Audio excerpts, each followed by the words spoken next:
Hey guys, talking more about the Mantastic weekend. So it was Saturday lunch till about 5 o'clock, very intense period and window. And I wanted to talk about the couple more things that really resonated.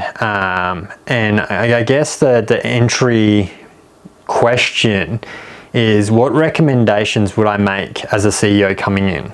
And he talked about you looking outwardly at your own life and go, if you were coming into this company and you were going to take over me as a brand, as a person, what do I need to fix? What would you recommend? What areas need focus? And obviously then prioritizing and going, where and what is the highest priority, and then working down from there. Then breaking it down again into even smaller pieces, and he talks a lot about sprints. And I like the fact that they're broken down into sprints. And I mentioned in yesterday's video around the timing, and I'm just looking for it. And so he's got 8 week cycles, and you do 6 8-week cycles with a mid-year 1, 2, 3 break and a 4, 5, 6 break. And he said those periods is where you've really just got to recover, work yourself out. And I realized the biggest problem we all carry is this sleep debt that rolls on and on and on and on.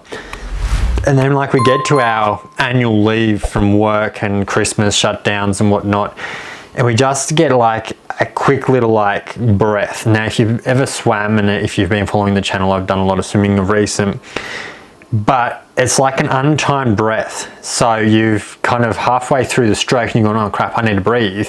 And so then you take a breath, but it's not a full breath. And so then you're trying to work out now how to get back in cycle because you've broken the rhythm. I realized that that's almost how we all live each year for a lot of people. I myself have been guilty of it. When I've lost the rhythm, and from the weekend I realized I need to regain my rhythm back. I need to work out what my stroke looks like. I need to work out what my goal looks like. I need to work out what my plan is. And when I used to get to the pool, I was like, I'm going to at least hit 40 laps, strive for 50, and hopefully hit 60. And often I might pull up at 55. I might have even gone one more and gone 61 depending on how I felt and how the session sort of went. And yet we don't do the same when we bring it back into life. And I think that's the biggest problem, is we get caught in not being productive in our way of thinking, in our stroke, in our daily cycle, in our overall, we're too busy chasing either too big a dream.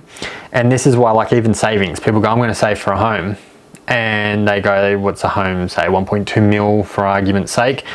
That's a huge target if you've got no savings and you've got no savings plan, you've got no nothing to work from, you've got no investments, you got nothing growing your money. So how are you going to get even a deposit down? Whereas if you go, 1.2, we've got to get at least 10% deposit. So what's that? That's 10%, 120,000. So I've got to save up 120,000. How soon and how quickly can I do that? Working out then, okay, so that's going to equate to X amount per month or X amount per week, and putting, if you're going to be able to leverage using investments, for instance, if you're going to go that route, looking at actually how you're going to get there. Whereas a lot of us kind of just get to the point where 120k, that's if I don't eat for a whole year and and I do some extra side work and really push myself, maybe I'll be able to achieve that. And we kind of then become disheartened. And the biggest thing that Tommy, I guess, spoke about at this was keeping the drive. Because it is so easy often for us to start losing the passion, and passion is always there to begin with. He brought out the statistic around, and I don't know if I jotted it down. I wished I had, but it was looking at the statistics of how many businesses don't do well and fail. And he said, do you think that they had passion to begin with? I think we all start with passion, but it fizzles. And I think what we need to do is, like this 8-week, the sprints makes it so you can continue to keep the momentum.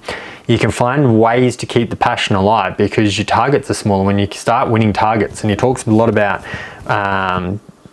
rewarding and consequences. And he said within the Mantastic family, he said, you know, some of the guys, their I suppose consequence of them not achieving their goal would be to like give $1,000 to their ex-partner, for instance.